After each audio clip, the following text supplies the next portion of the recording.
Spec-5 World Tour is live on HJBC. We head to Circuit de Barcelona, Catalunya. Historic layout. That's very key for avoiding fiddly, tight, curby chicanes, keeping the average speeds high. Spec-5 World Tour, now into its 17th season of being one of iRacing's best Mazda MX-5 leagues. Great competition for a car that thrives on creating great competition. David Haynes here with Reese Gardner and Michael Derby as we get ready to head into qualifying ahead of a 45-minute race. Weather looks perfect. Makes you want to take a holiday to Spain. Yeah, certainly does.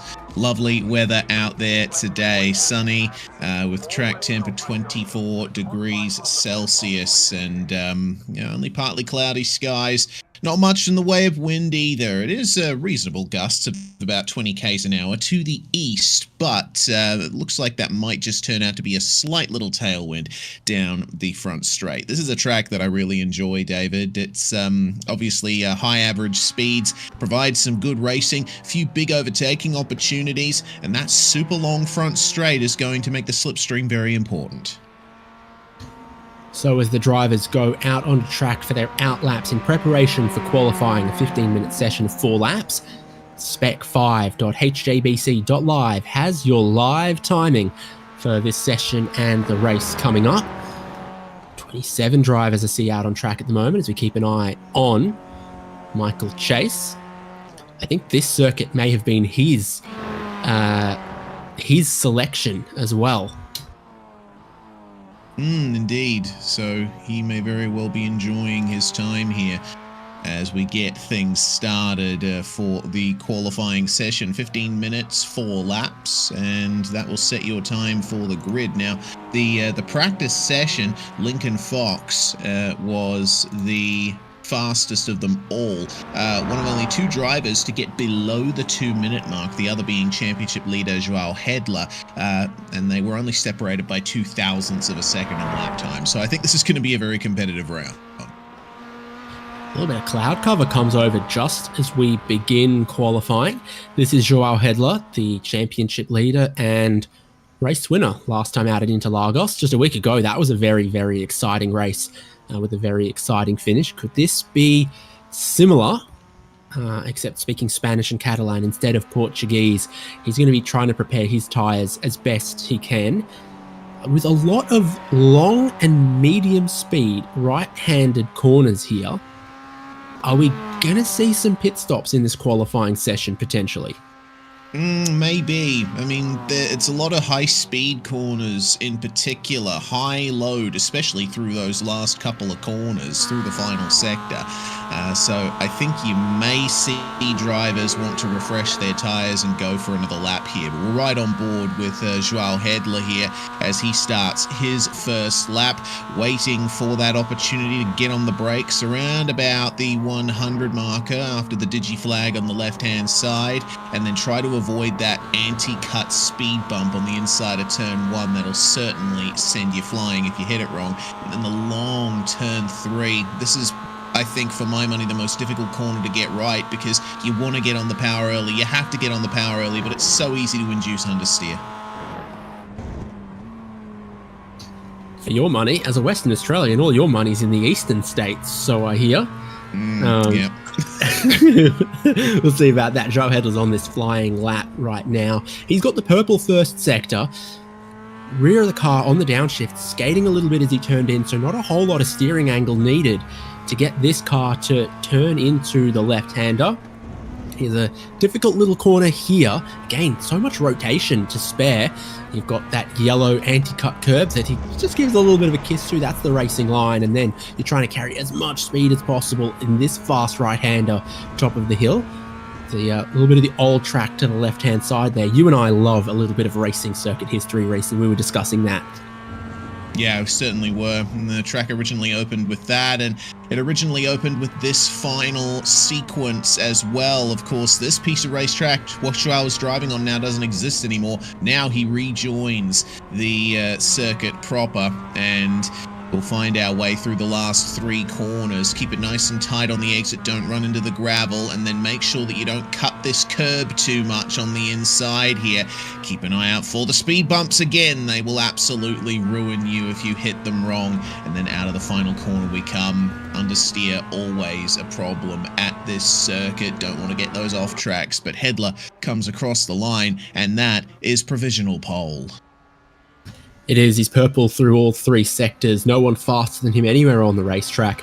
Puts him 3/10 clear of Michael Chase. Michael Foles has completed one flying lap and now pits. So there's a few of them, I think, that are thinking you're not going to get 4 flying laps out of a set of tyres. If you set a banker, then go and reset, and he'll see from here.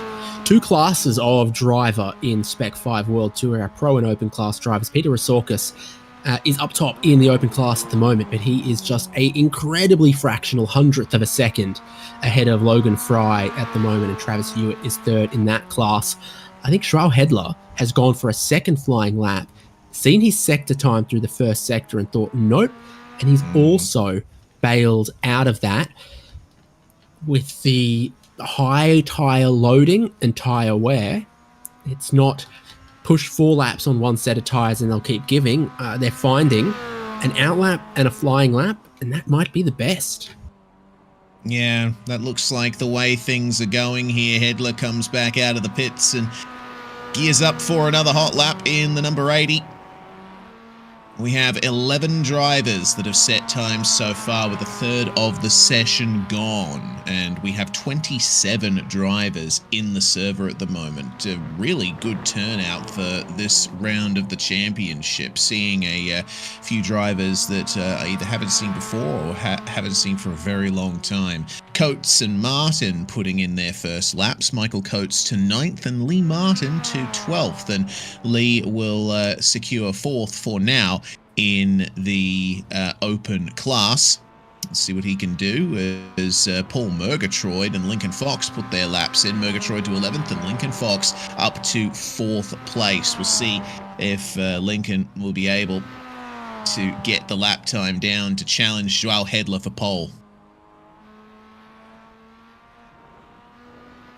Yes, so Lincoln Fox into another flying lap here, and again we're going to see, do these tyres overheat and start to slide a little bit, or do they have a little more in them? The track temperature is dropping slightly. You've seen the amount of overcast cloud cover that we've got. It's partly cloudy, and the part that is cloudy is the whole racetrack at the moment. Lincoln Fox gets pushed down to 5th as Eugenio Polici's first flying lap comes in and sends the flying Italian to 2nd place. Luckily not flying like those Ferrari challenge cars were at Monza that he was present to see. Yeah, certainly. It's a good lap from Polici. He's proven to be a very strong competitor in Spec-5 World Tour, especially this season. So we'll see if he can gain those extra few tenths on his way through. Really interesting phase of this qualifying right now. So a few of the drivers that aborted after their first lap and have now completed an outlap, beginning another flying lap. So John Miller, for example, Donnie Moffat, for example, and Joao Hedler coming around on his new first flying lap.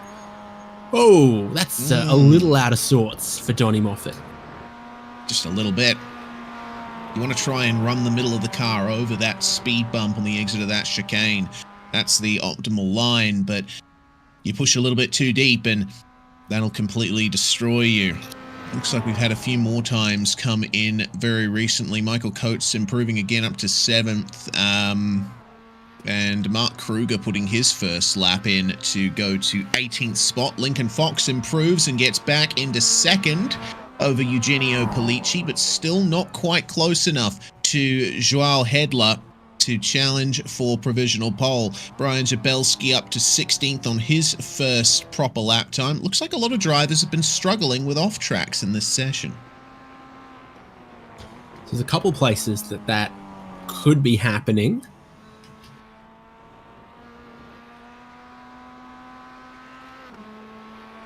Yeah, I think the exit of turn 3 is probably the most obvious. Yeah, and I'm also thinking through that little chicane at the bottom of the hill where we saw Donnie Moffat get out of sorts, the exit at turn 8 at the top of the hill there, and then through the final sector as well. The penultimate corner, the way that it's paved, invites you to try to cut the inside, and that could be getting some into trouble. Not pushing out wide on the exit corners, but cutting the inside and all of the pavement that it offers in a few places here. This is a racetrack that's been paved and updated for big 2-meter wide F1 cars, and we are racing ND Mazda MX-5s. So that's one place there for Zabelski. You question if that's still within limits and within bounds. Joao Hedler completes another lap where he's gone purple in the middle and final sectors to increase his margin at the top of qualifying right now. Yeah, looking good is Hedler for a dominant pole position right now, but we'll wait and see what the lap time is like for Lincoln Fox here. See if his sectors can match up to Joao's at all. Lincoln only had to gain about 0.2 of a second or so. Now he has to gain 0.3 of a second in order to grab pole position. To the end of the lap, he comes with 4.5 minutes remaining in the session. And look at him, he's riding right over the speed bump on the angle into the final corner, widening out the turn in as much as he can and getting the best run through the corner. Across the line he comes, and that is going to be an outlap. We will see if that little bit of extra speed that may or may not provide him is enough. So right now, Joao Hedler is the only driver with a lap time underneath 2 minutes with his 1:59.849. Everyone else trying to break a 120-second barrier. Lincoln Fox, one of them. There's a few drivers out there that are only just completing one time. So Kyle Genski managed to get one time in. Jason Stalker hasn't been able to get a time in yet.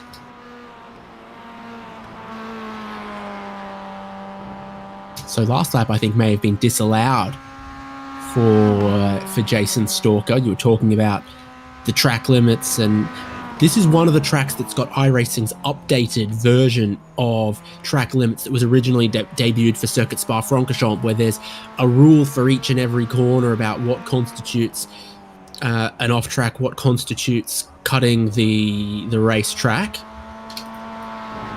Oh no, it's not one of those tracks. Yeah, it doesn't have that little rules tab in the InSim UI. I think this is one of those circuits where basically it's just the white line that defines the edge of the racetrack in most of the corners. But yeah, interesting to see. Jason Stalker going to P14 there on his first proper lap in the session. Lincoln Fox, we saw him start that this lap here, and he could be able to get it done here. Okay, apparently it's not always the white line. Basically, the curbs and, you know, if you're beyond some arbitrary point of the racetrack is where you cut the corners. Lincoln's decided that lap is not going to be good enough, and he's decided to practice pit entry.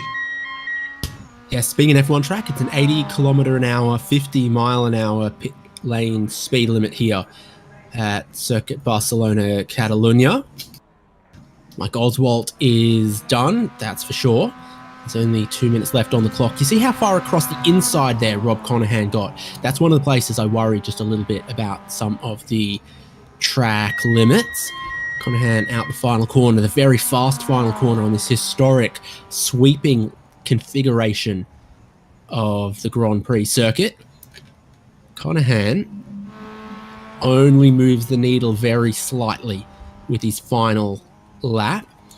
Mark Kruger has half a lap to complete here, and he'll be done. And then Jason Stalker's got one more. There's only about 3 cars out there that can do anything in this final 90 seconds of qualifying, solo qualifying, and that means a hard cut. Oh no. And that was a hard cut for Mark Kruger. Certainly was, losing the rear end into the chicane, and Jason Stalker evidently sliding the rear end around at the end of his next lap as well. I wonder if he's going to take a chance to practice pit entry here. Very difficult to line up the pit entry here at Catalunya. He decides not to go for it, but you're approaching it at such a high speed on this layout. It's very difficult to line up. 2012 again for Jason Stalker there. That is 0.07 of a second or so slower than his fastest lap time, so he will set no further. Well, Brocklesby, Fletcher, Peak, and David Tamira not setting times in qualifying, as it seems the session is just about over. That will confirm Joao Hedler as your pole sitter, and well, I'm looking forward to seeing if Lincoln Fox and Eugenio Polici can give him something to work with here. Yeah, it's going to be very interesting with the race about to come up in Spec-5 World Tour at historic Circuit de Barcelona, Catalunya, presented by Itasca Point. So qualifying completed, Joao Hedler, the only driver underneath 2 minutes with a 1:59.8 there. The front row will be himself and Lincoln Fox. Eugenio Polici and Michael Chase on the next row. And Michael Folds and Logan Fry, Box 5 teammates there on the third row, has the open class pole sitter all the way up in 6th. John Miller is in 7th with Michael Coates in 8th. Lee Martin is apparently leading the Mr. Clean still at the moment. He's the reigning champion of that. He's 9th here. And Todd Martin is our top 10. Yeah, starting in 11th, Donnie Moffat. Peter Rasokis is going to be joining him on the 6th row. Kyle Genski, second in the open class there, with Rasokis getting a fantastic job. Odyssey Adams going to start 14th place with Jason Stalker in 15th, and then Mike Oswald joining him on the 8th row. Rob Conahan and Paul Murgatroyd on your 9th row, and the top 20 rounded out by Rui Coimbra and Brian Jabelski. Then here we have Travis Hewitt, Mark Kruger, Jake DeGrand qualifying. Jeremy Fletcher has a start from pit lane penalty. We're hearing that Mitchell Peak's pedals broke, so he might not be able to race. And then you've got David Tamira, Gareth Brocklesby in here as well. Starting to get towards crunch time in the championship for Spec-5 World Tour, so let's have a look at our points. Yeah, indeed. Jumping over into the point standings, well, Joao Hedler still leading the championship, and by quite some margin over Michael Folds, with Lincoln Fox holding on to 3rd. Equal on points for 4th place as Michael Coates and John Miller. 3 points only separates them from Michael Chase, who's definitely going to be chasing them down. Rui Coimbra and Ray Lombardi equal on 400 points as well. So no matter where you look in the top 10, there's some kind of battle going on. And also in the open points, the leader has changed. Logan Fry has moved ahead of Kyle Genski, and there's just 3 points between them. And then Lee Martin, Mark Kruger, Peter Rasokis, Travis Hewitt, Daniel Artuzo, Jake DeGrand, Rob Conahan, and Bobby Paul in that top 10. The open class could be the one to watch towards the end of the season in Spec-5 World Tour.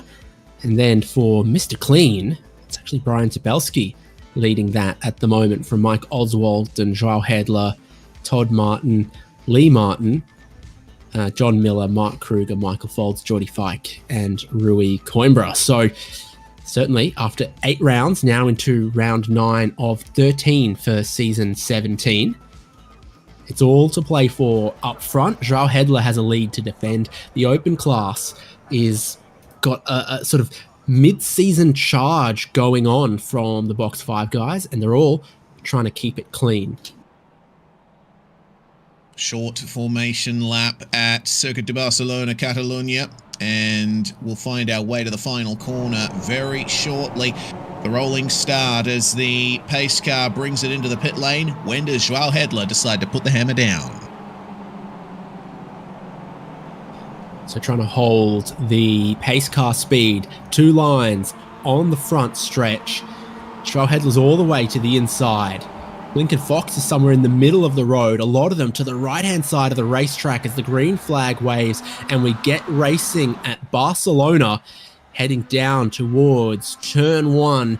Joao Hedler still in front, a little bit of bump drafting in these lanes because it's a long front straight at high speeds. A few drivers in the back beginning to tap the brakes as we roll into turn 1. Hedler rolls into the lead of the race. Yeah, good protection there. A little bit of oversteer for our championship leader, but Lincoln Fox is not able to respond. He's under a lot of pressure from Eugenio Polici at the moment. It's side by side a bit further back.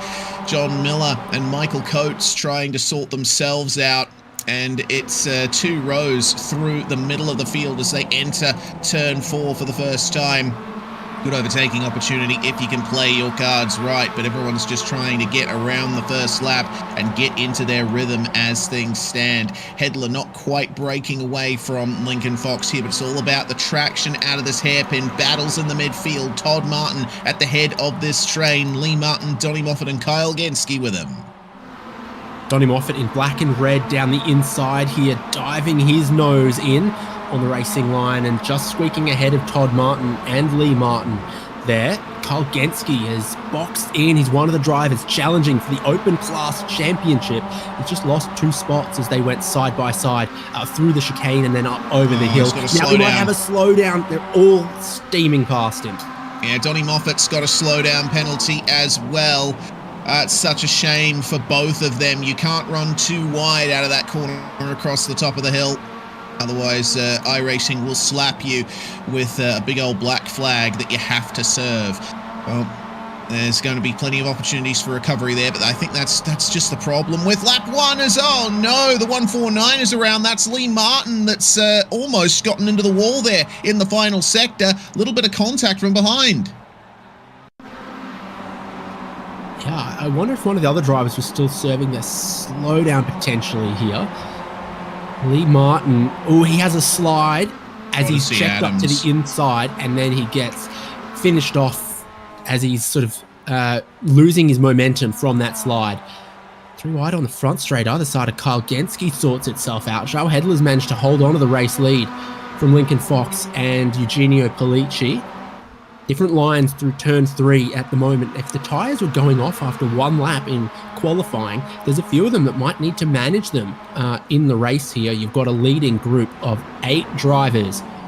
Michael Folds moving up into 4th ahead of Michael Chase. Logan Fry, the open class leader, still in the 6th outright at the moment. Yeah, very good point. Saving the tyres, I think, is going to define the action here today. You know, you want to try and keep that pace up, but you also have to manage it too.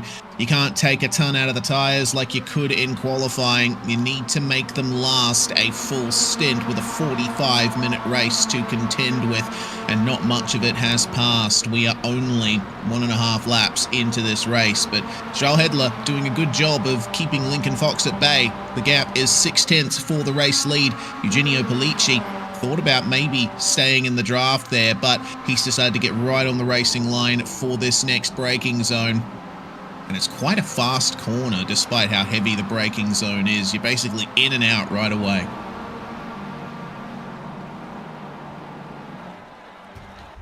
So through these long corners, still seeing different lines from the different drivers, some that sort of stay tight the whole way around, some double apex happening in a couple of places. This is one of the corners I worry about. You can cut too much of the inside with how much pavement they've made for the new Grand Prix layout, and it's very, very tight chicane.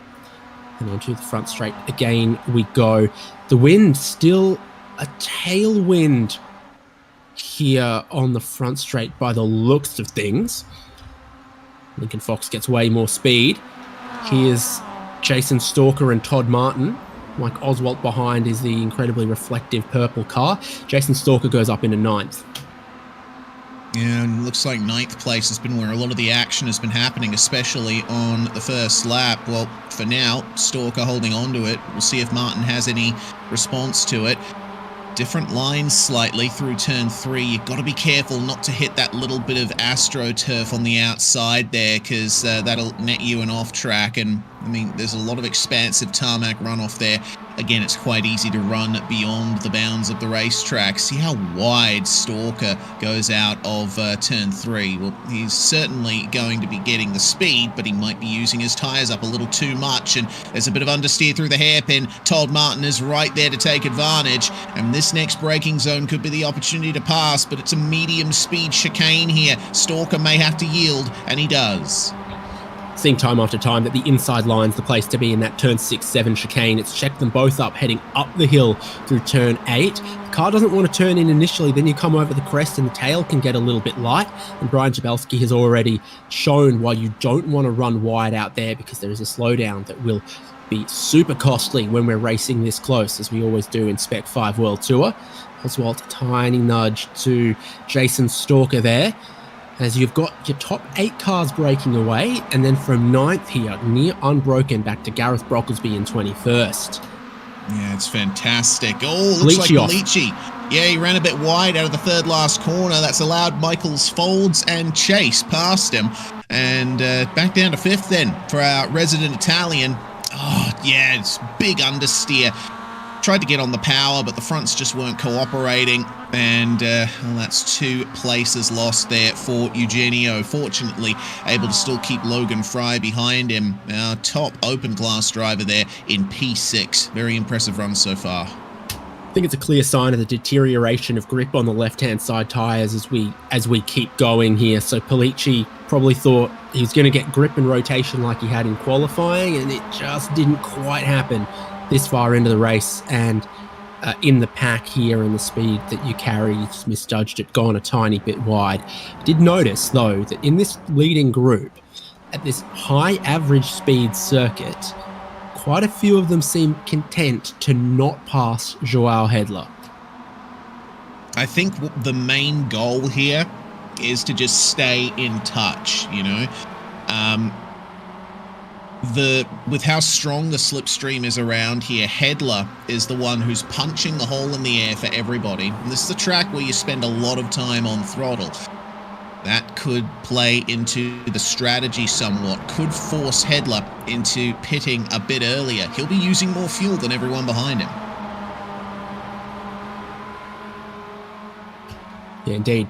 Turn 8, and Michael Chase is the one who's just a little bit out of line before pulling back in line behind Michael Folds. Started 5th and runs 3rd at the moment. Folds is working his way up through this group, but there's not an incredible amount of aggression going on overall inside of this top 8. Can often be the way in these compulsory required pit stop races, that the first half you stay in touch with the leader, then you try to have a quick pit stop and have some pace to show in the second half of the race, rather than, you know, spending a little too much of your bank balance too early. Yeah, exactly. It looks like the fastest lap of the race thus far goes to Michael Chase, 2-minute .011, as Hedler did not get a good run out of the final corner. Lincoln Fox thought about it coming in there, but he's forced defensive as Michael Folds is going to have a go at him here for second spot, and he's going to take it here in turn 2, but the inside line for turn 3 belonging to Lincoln Fox there. The battle for second place has started to erupt, and Hedler is skipping away. Folds tries to go over-under through turn 3 to have a look to the inside at turn 4 here. Folds is being real super aggressive. How's the grip out wide there? Often the marbles, the dirt and other stuff can build up there, and it looks like Lincoln Fox hasn't found any speed that far wide. Michael Folds will hold second place. I've tripped myself up on that one, but it's almost a 1-second lead to Joao Hedler now after that. I'm sure they'll reel him in eventually. But for the race leader leading the whole way so far, to see them battle like that is what you are kind of hoping will happen. Yeah, it gives him a bit of breathing room, allows him to focus on his own lines a little more rather than watching his mirrors. But with that turn of pace from Michael Folds, he's taken great advantage of the slipstream, and he's starting to break away from Fox and Chase himself. So you never know. This might be a sort of early mid-race phase charge from Folds to try and get up there with Hedler and potentially mirror his strategy a bit. And that could give him a chance at the race win. But it's still very early days in this race. We're only 10 minutes in to this 45-minute event. And we're forming a 2-pack race. 8 cars in the pack for the lead. About as many cars in the pack for 9th. There was just a bit of battling happening there between Donnie Moffat and Mike Oswald that almost separated them from a Todd Martin, Jason Stalker breakaway. You see some dust right at the back there. Some cars running wide out of the final corner in this group. So that's Todd Martin leading. Jason Stalker's got a bit of damage on his nose. Donnie Moffat and Mike Oswald look okay. Important that in this pack, is Kyle Genske second in the open class, while Logan Fry in the leading pack is leading open class. Fry's got a gap forming between himself and the rest of everyone else in class, and it's not looking easy for Genske and Resorkis. Genske just had to get his elbows out to pass Odyssey Adams right now. So just looking at this, that is 7 cars, it looks like, between Logan Fry and Kyle Genske. And don't forget, the pro and open classes are not scored on separate point systems. They're all competing for the same points in these races. So the more pro cars you put in between yourself and your fellow class members in open, basically the bigger points advantage you're going to get. So Logan Fry in a really good place right now as we keep our eyes on the number 22 of Odyssey Adams, Paul Murgatroyd, and Kyle Genske leading this battle here. But Adams has got Resorkis and Coimbra behind as well, involved in their own battle too. Resorkis in the sort of blue and orange Golf liveried car there, as Coimbra is going to have a go at him here for that 16th spot. Maybe a tiny bit of contact on the way through the turn, and Coimbra gets through. Oh, but then it's a dive back in from Resorkis when you thought he had it absolutely covered off. That's what you get with that left-right-hand sequence there. You can hang around the outside of one to have the inside of the other, whichever way you do it. Now Resorkis has a bit of a slide through the penultimate corner. It costs them all a little bit of time, and this second pack is fracturing. 4 cars breaking away as Murgatroyd and Genske battles, Coimbra and Resorkis battle. They then drop away from that next group. Rob Conahan is going to be the first driver to pit, and it's because he's got a black flag. Yeah, looks like he potentially either overcame the incident limit, or he got a slowdown and didn't clear it in time. So that has given him, unfortunately, a bit of extra problems coming into the pit lane.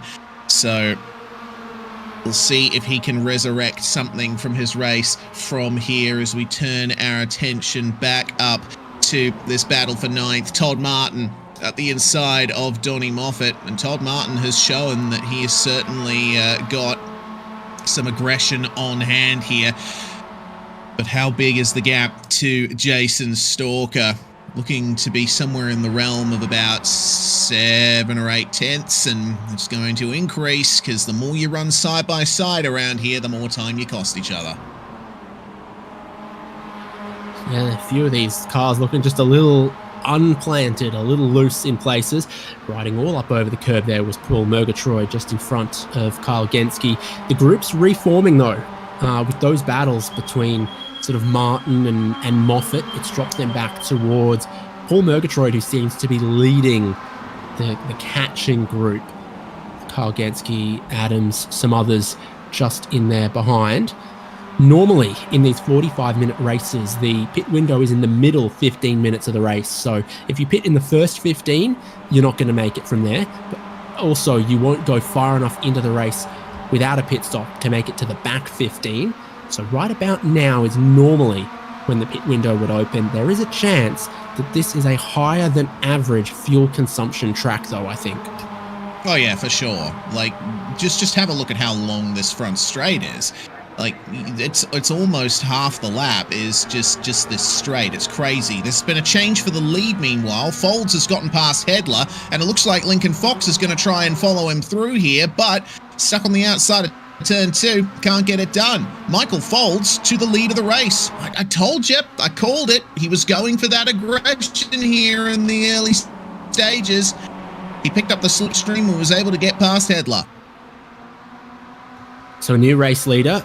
Hedler manages to hold on to second place because Lincoln Fox also tried to come through. It actually made Lincoln Fox vulnerable to Michael Chase and Eugenio Polici. Maybe the gloves come off as we approach the pit window for all involved. If this is a tyre burning race as well, that might tempt some drivers to pit early if there's an undercut to be had as well. You're not just looking, where am I on the racetrack? Who am I battling? What are my lap times? But you've got to be thinking strategically as well, especially inside this top 8 group of cars, because a 1 second a lap undercut, you could go from Michael Coates in 8th place to be the race leader with just a 2-lap undercut. Yeah, the undercut's going to be massively strong here. Hedler fighting back to retake the race lead from Michael Folds, but you can hold the outside around that left-hander, becomes the inside for the next corner.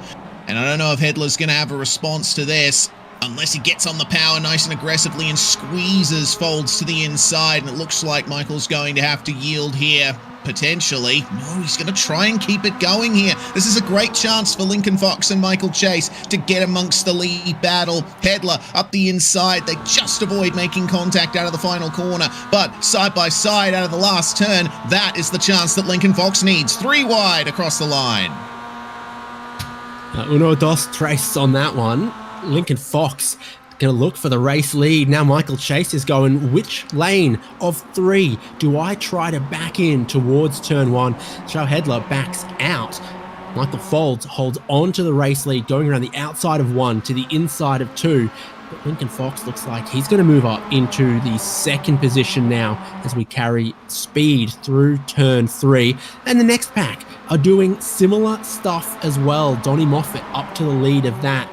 Jason Stalker around the outside of Todd Martin right here. Yeah, this is really interesting. Mike Oswalt and Todd Martin side by side as Hedler is still trying to keep second place. He is fighting desperately to stop Lincoln Fox from getting past, but there's not much to be done about that. Fox will have the inside line, and he is through, coming into the chicane. Leading pack beginning to get a little bit more aggressive. It's always been interesting racing in the next pack as well, and there's almost nobody not involved in a battle right now. That's the kind of thing that brings drivers of all experience and skill levels to Spec-5 World Tour, because if you're 6,000 I rating, if you're 2,000 I rating, you'll find someone to race with fair and square and even like this, with the Pro Class Championship, with the Open Class Championship. It's what you're looking for when you want to go racing, and it's what we're looking for when we want to see some great racing. Lincoln Fox looked like not a whole lot of grip with the left rear tire super sideways there, losing a couple of tenths of a second to Michael Folds, who leads this, and perhaps getting vulnerable to some of those behind. Folds 6 tenths of a second, leading them onto the front straight and leading them all around the front straight as well.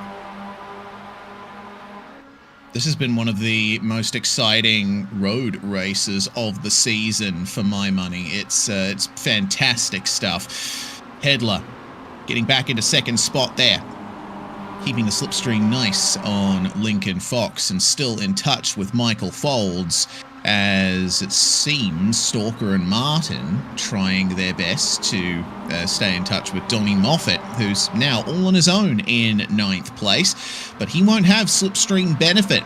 These guys work together, they'll be able to catch right back up to him.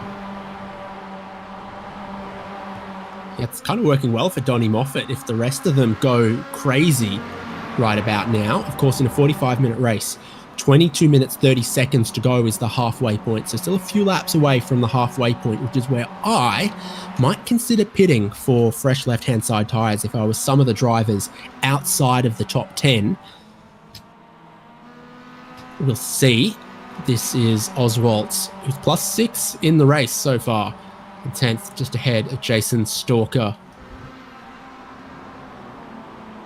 Yeah, both Oswalt and Rui Coimbra are the shape. hard chargers. That's very out of shape. He's going to spin, and oh dear, he is going to fall down. Jason Stalker up off his wheels in the air. I think that might almost be the end of his race, but he's going to try and get going there, but I think I can see some big damage for Jason Stalker, and Mike Oswalt's going to be pulling over as well. That is such a shame. What on earth happened on the exit of the chicane there? He was already unsettled coming through the left-hander.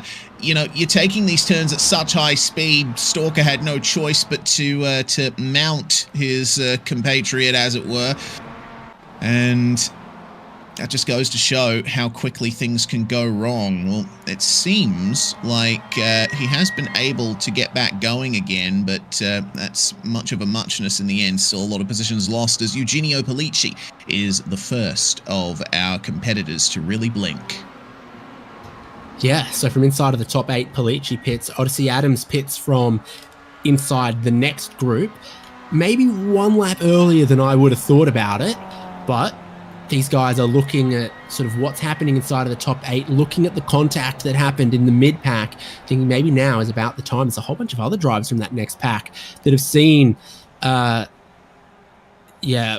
Oswalt's and Jason Stalker's damage and thought, now's the time. And everyone looks like left side tyres is kind of the way to go on this one. That's what we would have expected. Well then, find our way through as Adams is out of the pit lane. Polici with a 16.1 second stop. That is the quickest that we've seen so far. Brocklesby, Jabelski, and Oswald are about the 18, 19, 20 second range. So not as quick, but they would have taken a little bit more fuel on board and they'll have a little bit more to play with towards the end of the race. So keep an eye on those numbers, remember them, and we'll see how the rest of the top 7 now respond as the fight between Lincoln Fox and Michael Chase has Logan Fry joining the fray, as it were. Oh, Polici's out. And Jason's, well, yeah, okay. So what happened here to Eugenio Polici? He was fresh out of the pits, cold tires, those fresh left-hand sides, man, they just weren't playing for him. And he pulls over. And is that a hardware problem that Polici's just had there? I saw the wheels spinning as he hit the wall. Hard to know exactly. Maybe he's encountered that problem and decided to retire. Maybe he did encounter a sort of a technical problem of some kind. Joao Hedler moves ahead of Michael Folds. No one from this group reacts to Polici's pit stop, which they may have thought they needed to do. As it turns out, they don't, but they might have thought that they needed to. Donnie Moffat and Peter Resorkis stop as well. Be a little while till we get a flying lap from anyone with fresh left side tyres to see if there really is a gigantic performance offset to be had. For reference, your race leader Joao Hedler's just done a 2:01.2, 1.2 seconds slower than the fastest lap of the race, so not massively away from peak performance. Well, wait with bated breath, see how they respond when they respond to the pit stops here, and ultimately, thanks to Polici having his issues, whatever they were, that basically frees up these guys to have another go at playing the strategy game, because if Polici had stayed, then they might have had something to respond to, but now that he's out, basically the plans have to be recalibrated once more. So we are now at 21 minutes to go, and this is the point where I would certainly think about pitting. Do any of these drivers come in at the end of lap 12? It's about to be 12 laps completed, 11 to go by the numbers as well. We are going to get one or two drivers electing to pit. A long way around the pit entry line till they trigger the pit lane alarm. So it's Joao Hedler who stops. Michael Folds, Lincoln Fox, Michael Chase, Logan Fry, John Miller and Michael Coates continue. Joao Hedler is going for boxes. Yes, so this makes sense here, considering that Hedler spent so much time in the lead, using the most fuel out of anybody in the top 8. Makes sense that he would be the first one to come into the lane, burning a bit more fuel. Those are the left side tyres going on, and he's joined in the pits by Todd Martin, Carl Genske, Paul Murgatroyd, and Rui Coimbra. That's a 19-second stop for Joao Hedler. He is out of the lane and will be pounding his way around this track to try and make sure that undercut works for him. Could be a great advantage, but with only a lap or so's undercut, I'm expecting a very quick response from everyone else. He might not have as big of a lead as he'd hope. The race-winning pit stop a week ago at Interlagos was 15 seconds. Now Joao Hedler's gone almost 20 seconds. It is perhaps 25% more fuel consuming around here than it was at Interlagos. Based on the pit stop times we see, it's a much larger fuel drop, and thankfully for some of these drivers, that will cover taking the left side tires as well, which is something they all seem to think they need. It's just this leading group of 6 cars and Mark Kruger and Lee Martin that haven't stopped. Everyone from the other pack has now been through the pit lane, whether it was because of damage in the case of Rob Conahan and Mike Oswald, or for strategy reasons amongst the rest of them. So keep an eye who's staying to the right-hand side. Folds in, Fox out. Fox is the only one from that group to not go into the lane. So this could either be a masterstroke or a disaster for Lincoln Fox. Big chance being taken here as he's going to stay out one extra lap. Folds, Chase, Fry, Miller and Coates all into the lane. And I'm expecting Mark Kruger and Lee Martin to follow them in very short order. But I don't know. It looks like they might have actually stayed out for another lap. No, Kruger is going to find his way in, and we'll wait another 5 seconds or so to see Lee Martin in. And Hedler is going to take it all back here as they are out. A lot of smoke being thrown up. Hedler is at max velocity down the front straight. How close is this going to be? So a bit of a race between the pit crews, but a race down towards the apex of turn 1.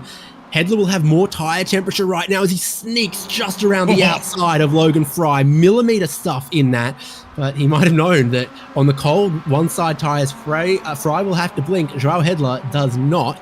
And so this lap right now is also a critical one for Hedler with the race on pit lane. Michael Folds' crew have given him the quickest stop, so he's still ahead of Hedler as the rest of them fold in behind. Indeed, Michael Folds will be struggling a little bit through the right-hand corners on those colder left-hand side tyres. Hedler's tyres up to temperature now, and he'll be giving it everything to try and catch back up. For now, it looks like John Miller has had a problem. He's had to tow back to pit lane. Not sure exactly what happened to him, but we will find our way through with this lead group, and Lincoln Fox still has yet to come into the lane, remember. This is what happened to John Miller. A little bit beyond the white line. It's going to be a big crash because he's got a mechanical black flag as well. This is where Eugenio Pollicci encountered problems on his outlap. John Miller's looks like he's encountered some other technical problems there as well. He's run in deep to turn 4 and then parked it, but he has a meatball flag. Yeah, where did he pick that up? He must have had damage somewhere else earlier, tried to persist and realized it was no good because he didn't hit the wall there that we saw. Oh, it happened at turn 2. He had just come out of the pit lane and he ran across the speed bumps on the inside of turn 2. That destroyed the bottom of his car. So Lincoln Fox, 19-second stop, a little longer than Folds, about the same as Hedler. It's run long, potentially been undercut a little bit, but will have a tyre offset in the final 15 minutes. Here come the rest of them at speed, and I think Fox is going to be at the very, very tail of this group.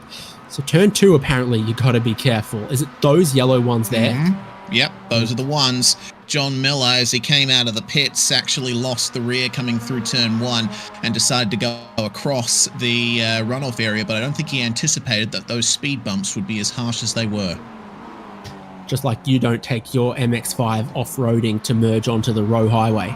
Oh, absolutely. Or was that the Tonkin Highway? I think Roe, Tonkin, it doesn't really matter here in Perth. All of the highways have some form of rat run in this part of Australia. Well, in terms of the rat run for third place, it's starting Top 2 breakaway. That's what I want to point out here. Michael Folds and Joao Hedler have both gotten up to speed. Potential that they could work together, even though they are championship rivals here. Michael Chase, Logan Fry, Michael Coates, it doesn't look as cohesive. That's the word that I wanted to use, between third, fourth, fifth, and then, of course, Lincoln Fox now just getting up to speed in sixth place. We'll hope that he can stay within slipstream range of these cars while his left side tyres get up to temperature. But that more than 2 second gap is going to be difficult to close between second and third place.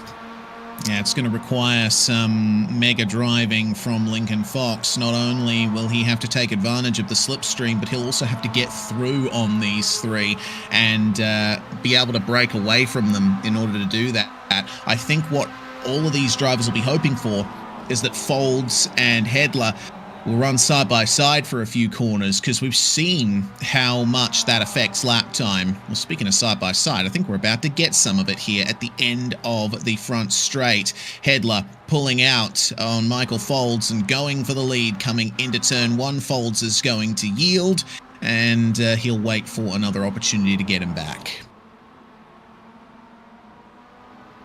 So the pace is back up from everyone who's just made their pit stops for new tyres. We're back in the 2 minute rather than 2 minute 1, 2 minute 2 window for Joao Hedler, Michael Folds, and indeed Michael Chase. So there is a lot of performance to be had in the new tyres, but it won't last forever.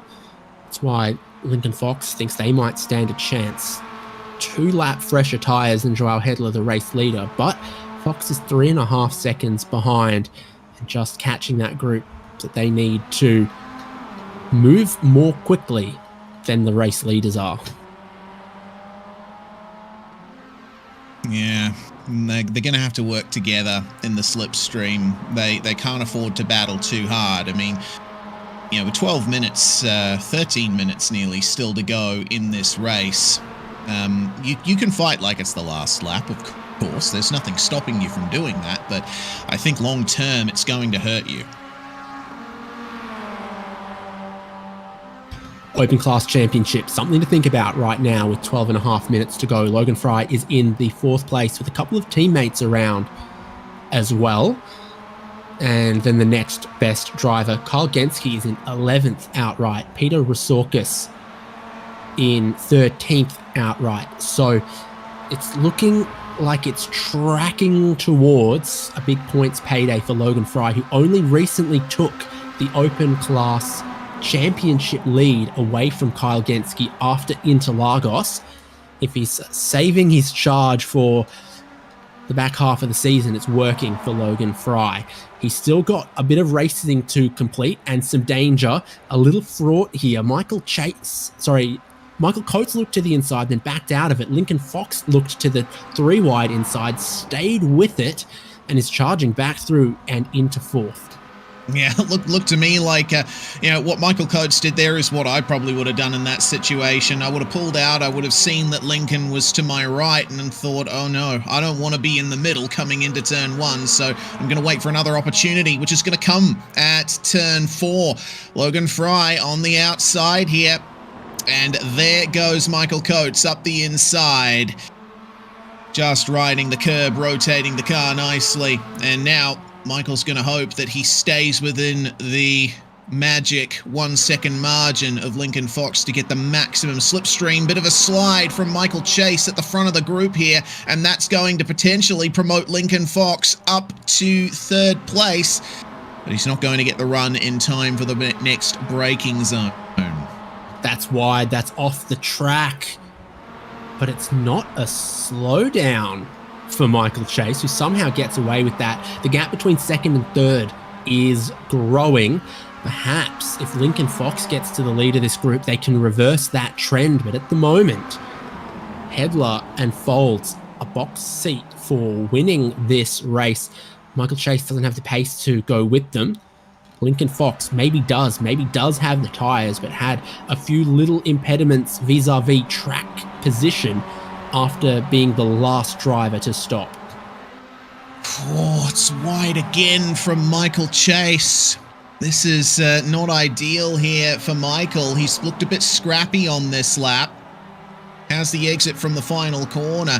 You can see that Lincoln Fox is taking a little bit more out of the exit. He's getting on the power earlier. He's being a bit braver with the curb, and it's giving him a huge benefit. Look at the draft that he gets coming down the front straight.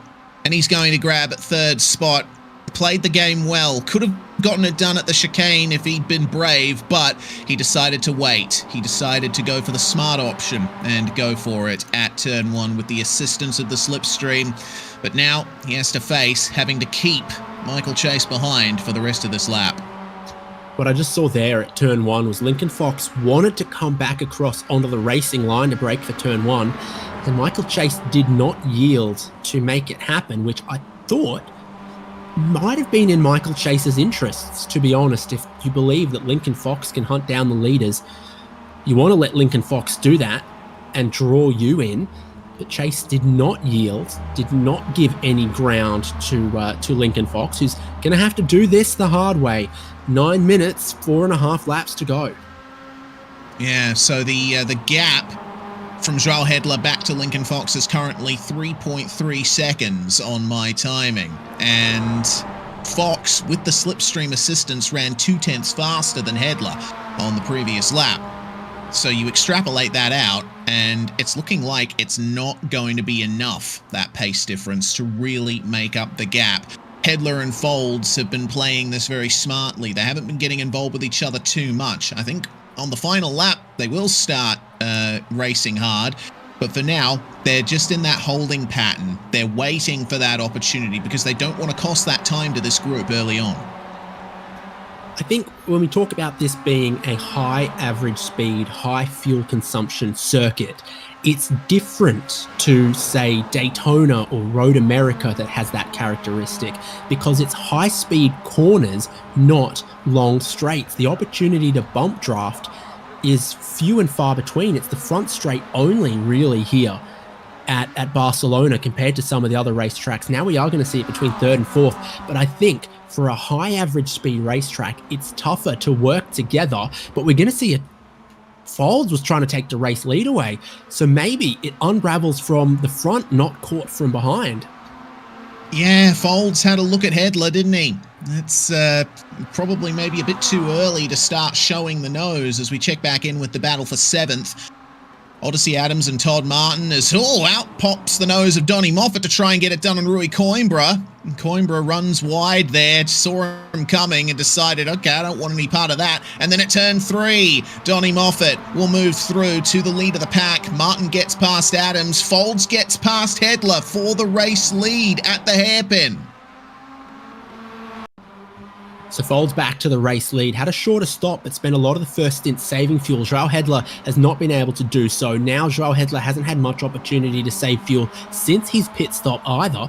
Folds to the lead. Remember, Lincoln Fox ran long, saved a lot of fuel in the first stint, might now be able to push on, while first and second might be looking at the predicted lap count and having a little bit of range anxiety about it. Hedler down the inside again, end of the back straight, back into the race lead, and Lincoln Fox, Michael Chase, Michael Coates will be loving to see this.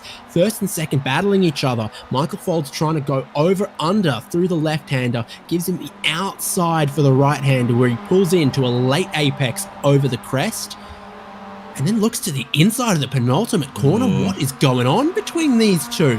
Teamwork is not a concept.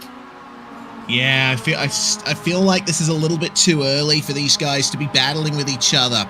You know, still got 3 laps remaining in the race, and look at the gap that has come down here. Lincoln Fox now within 2 seconds of the race lead on that lap alone. They're going to go side by side again into the first turn. This could be their undoing. Oh, this is really difficult to call. Folds back to the race lead, but the more these guys battle, the more the rest of the pack is going to draw them in. There was 6 minutes on the clock when they crossed the timing line. We are doing 2-minute laps. Now, we're not going to get down into the 159s like qualifying and send us a lap longer, I don't think, but it is super touch and go.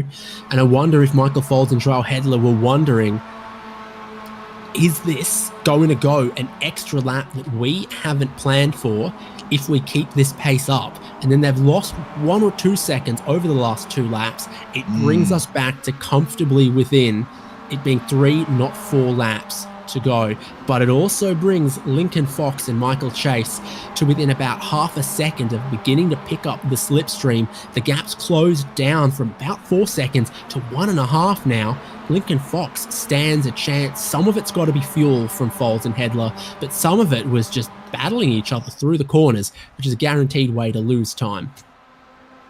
Yeah, good point you make about the time remaining versus laps to run. Yeah, they might have been able to do enough in the last couple of laps to make sure that they have solidly 2 laps to go when they cross the line next. I mean, my timing is showing that, but it'll all come down to when we see Barney wave that white flag.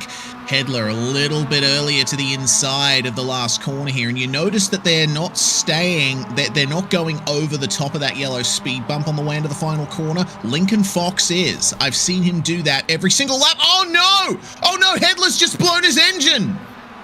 It's gone. It's over. The engine is kaput. Michael Foles will be vulnerable in the race leader, but the championship leader is going to be a DNF. Wow. There's also a black flag out for Rui Coimbra, who I think's picked up a slowdown and then not served it. So the pressure is getting to all of them.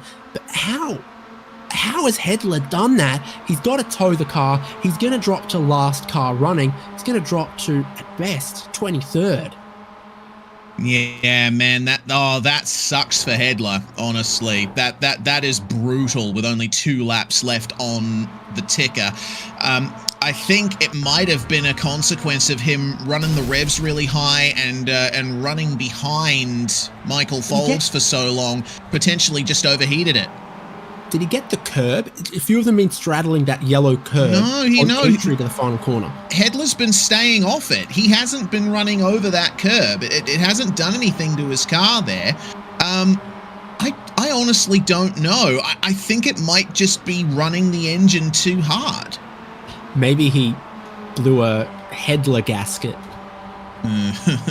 Had to get one of those in, didn't you? I guess another potential cause is hardware, maybe a downshift by mistake, maybe a sticky paddle or whatever. I'm not sure. Regardless, fact remains, Hedler's engine blew up, rapid unscheduled disassembly as it were, and now Michael Foles is all alone in the lead of the race with Lincoln Fox and Michael Chase chasing him down. Yeah, they're hunting him. There's 2 minutes on the clock. We're doing lap times of about 2 minutes. How does the race control see this? How precise is Barney's stopwatch? The timing line is there. No white flag. No white flag. You sure? Yeah, I'm sure. I'm not seeing a white flag in sim, but this could be tough. This could be tough. I don't think we're going to actually know if this is the final lap of the race until they cross the line next. Well, Michael Foles is in a tough spot. He took 2 seconds less fuel than Lincoln Fox. Lincoln Fox, we know, has got the freshest tyres of everyone. Michael Chase is still right there, and they're beginning to leave Michael Coates and Logan Fry behind. But it's only just the top 5 here. Coates is rolling out of it. Interesting stuff from Michael Coates. Oh, maybe it could be a fuel issue potentially for Michael Coates. I don't know. They'll know better than us. Save a bit of fuel on the final lap. Either they saw the white flag or they didn't. They will know. And it's sort of looking at them and how they react that will tell us what this is. But we've had 21 laps completed. This is lap 22. And all signs are telling us that this is going to be a 23-lap race. Yeah. I don't see last lap anywhere across ATBO, Joel real timing. We didn't see the white flag waving in the sim. We might still have another one after this. Yeah, maybe we will. And this could prove very interesting for anyone who decided to pit early, because they would have projected a certain distance and they might not have put the extra fuel in their cars to make it that extra lap. So coming into these final corners, we're going to see 10 seconds on the timer here, and we'll wait to see. I'm still not seeing anything from Barney. but it looks like we are finishing. And Michael Folds across the line. I think that's it. Michael Folds wins. Lincoln Fox and Michael Chase complete the podium, and Joao Hedler is not going to get back out onto the racetrack. This massively closes Hedler's championship lead in the advantage of Michael Folds. Vroom, vroom. Yeah, 150 horsepower of look at me. Yeah, indeed. Well, goodness me, the battles towards the end there were nothing short of scintillating. Logan Fry winning the open class there, and by quite some margin. Kyle Genske back in 8th spot. Well, you know, there's only 2 pro class cars in between himself and Fry, so probably not the huge points advantage that Fry was hoping for, but still, that's some good points in the open class lead for Logan. I think Jake DeGrand and Rob Conahan are going to be the last drivers on the lead lap. 1:46 behind the leaders. They were therefore about 15 seconds away from going a lap down. Jake DeGrand drives with hand controls, and Rob Conahan had that black flag that meant he had to serve a drive-through and cost him quite a lot of time. Well, they will come across the line here, and easy does it between these two in the final couple of corners. DeGrand on the defensive line, and there's going to be no dive from Rob Conahan at the final corner, but he's going to run wide through the gravel trap and potentially run alongside at the line. Who's ahead? My Lord. Looks like Jake DeGrand just got it. Yes. 0.004 of a second. Goodness or a bit gracious. Less. So super close. You got to go to the tiny margins on the timing to get that one, and Jake DeGrand just holds on from Rob Conahan. Let's look at these results then. Michael Folds is the winner from Lincoln Fox and Michael Chase, Michael Coates, Logan Fry. Great results for him. Odyssey Adams and Donnie Moffat there. Kyle Genske second in the open class, and he's ahead of Canadians Todd Martin and Paul Murgatroyd. Peter Resorkis gets third in his class. Rory Coimbra, Mike Oswalt, Travis Hewitt, Lee Martin, Brian Zabelski, Mark Kruger, Gareth Brocklesby, Jake DeGrand, and Rob Conahan as the top 20. Biggest mover in the race was Odyssey Adams with +8. And then Joao Hedler is going to get scored back here. It's a GTI, not a Golf R. Get over yourself. Joao Hedler, Jason Stalker, John Miller, and Eugenio Polici.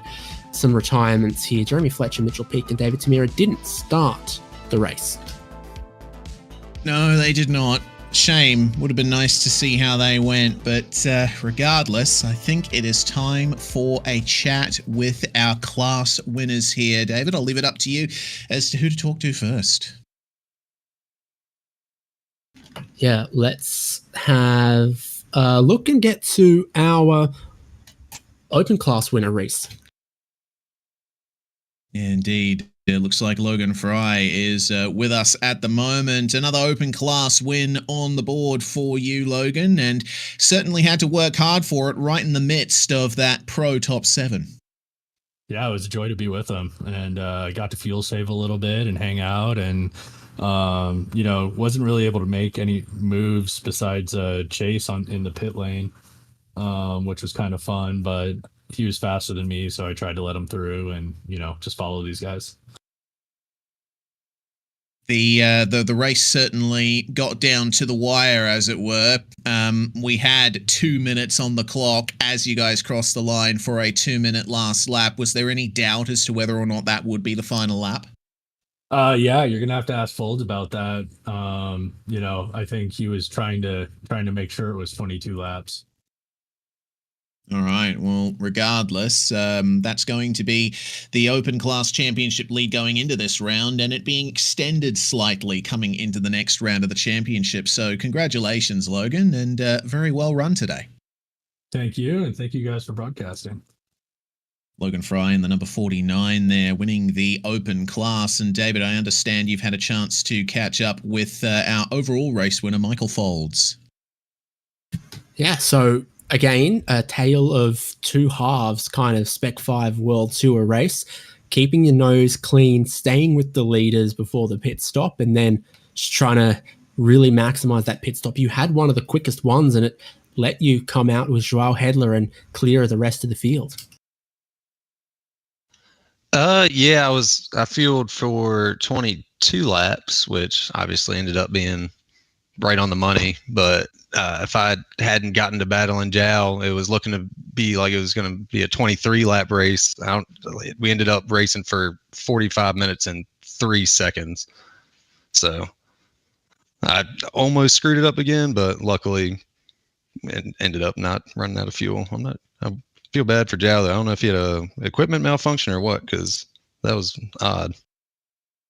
Yeah, super late in the race and without any really visible damage, blew the engine. So I guess we might hear from him at some point. You put yourself in position, try to take that lead, and it was a sort of damned if you do, damned if you don't there, where you battle Hedler to cost just a little bit of time. But if you cost yourself too much time, suddenly Lincoln Fox, Michael Chase, some other quick guys are going to be all over you. Yeah, I was looking in my mirror and looking at my relative black box the whole time, just like, well, I'm not going to finish if I stay behind Joao, so had to do something. And I was hoping they would get to battling, but I had a feeling they were all kind of focused on catching back up to us. So luckily, Lincoln got really close going into the last lap, and I think he made like one small mistake that made it to where we didn't have to battle. It's a good haul for box 5 between yourself and Logan Fry and the rest of the guys, because you narrow up the pro class championship at a critical time. Logan extends his open class, and big smiles on the face all round after Barcelona. Absolutely. They're regardless of how Logan ends up finishing, I think we're going to have some serious talks about moving him up to pro next year or next season. That's one to think about when you cross that bridge. But yeah, congrats, winner of round 9, Michael. Thank you, David. Appreciate all you guys do. So we've heard from both of our winners of Spec-5 World Tour at historic Circuit de Barcelona, Catalunya, presented by Itasca Point. Next week, we go racing at Mugello. We can look forward to that one, and you'll see it live here on HJBC with myself and Reese Gardner. Reese, we'll see the people there. Yeah, we certainly will. Can't wait for Mugello, one of my favorite tracks, and it's going to be all about consistency. And I think preserving the tires is going to be even more important there than it was here at Catalunya. So keep an eye out for that. David Haynes, Reese Gardner, Michael Turby. See you at Mugello.